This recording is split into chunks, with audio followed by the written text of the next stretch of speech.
Presented by Adi Shakti Films.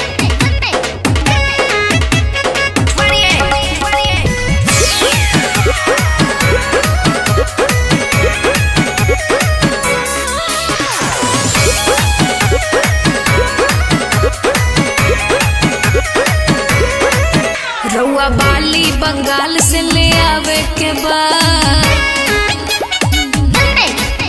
हमरा बिंदिया पैंडिया हिलावे के बाद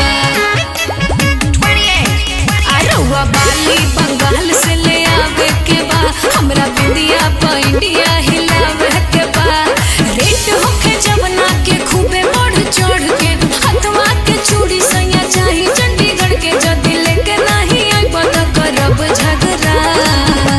हे धनी हो कि हम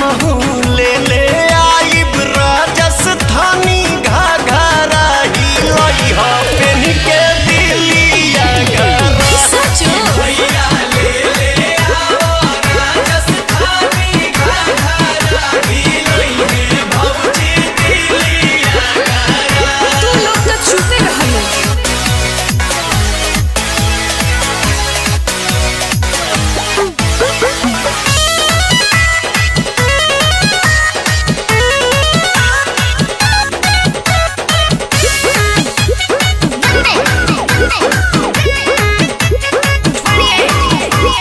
गजिया बात के गजरा चाही गजरा कानपुर के